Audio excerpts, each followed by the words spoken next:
We're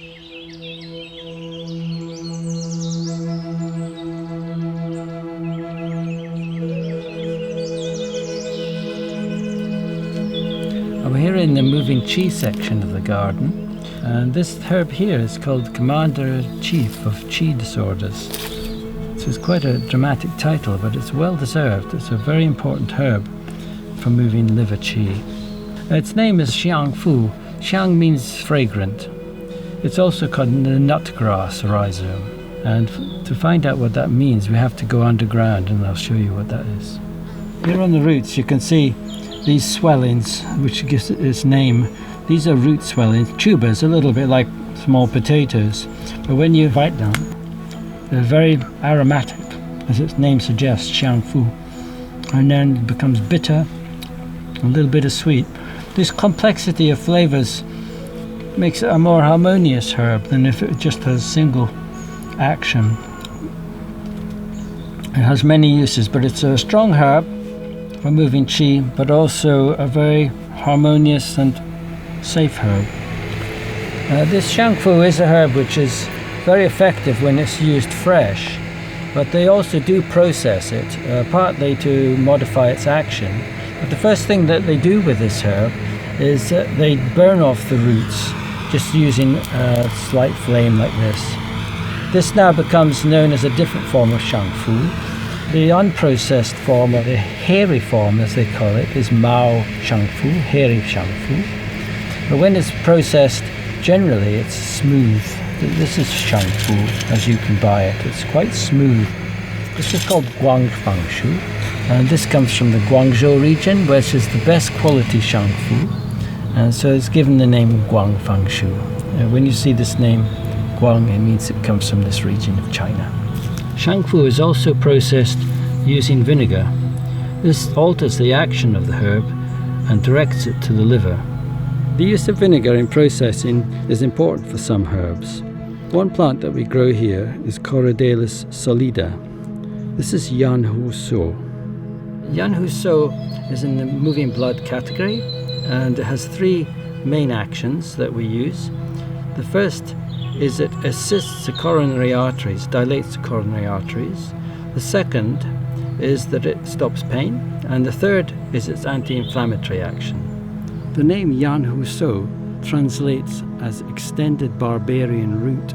It first entered the Materia Medica in 720 AD in the Ben Sao Shi'i, omissions from the Materia Medica, to update the oldest Ben Sao, the Shennong Ben Sao, written some 660 years before. It incorporated new herbs into the Materia Medica. Barbarian medicine is a term used for herbs which come from Mongolia, which are considered as a region of barbarians.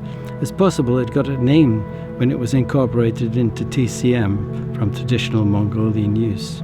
Chinese medicine is taken from four main ethnic groups: the Yi, Dai, Miao in the foothills of the Himalayas in the west, but the fourth is in Mongolia from the north. The Chinese herb Yan Hu Suo is important for moving the blood and to assist with pain and inflammation, and also for treating coronary disease. This is explained by the nature of its pharmacology, which is largely determined by its alkaloid content. Chinese herbs are normally taken by boiling them in water and drinking the liquid, but alkaloids are only slowly extracted by water. There are, however, other chemicals in the herbs which are soluble in water but destroyed by heat. The way it's processed can have a dramatic effect on its chemistry, and traditional methods of processing take this into account, although the precise reasons were not known at the time. When used in a dried or sheng form in water, the main chemicals extracted are the water-soluble components. Less than 25% of the alkaloids are extracted, but water-soluble chemicals are favoured. In this form, the effect emphasises its use in coronary heart disease.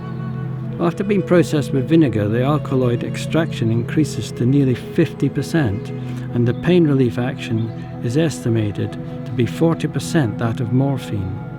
The reason has been found to be the fact that the alkaloid responsible for pain relief is not soluble in water, but the acidity caused by the vinegar causes it to turn into a water-soluble salt, which increases its extraction when taken as a traditional water preparation. However, the heat-sensitive chemicals and also berberine content of the herb is reduced in this process. After being processed with alcohol, however, the alcohol extracts other components present which are not soluble in water but soluble in alcohol, such as berberine. Berberine levels are higher when processed with alcohol. Berberine is the anti-inflammatory, and hence this form broadens the anti-inflammatory action of Yan Hu Suo. There is a real scientific mechanism behind traditional methods, and this area is an ideal area of research into ethnopharmacology.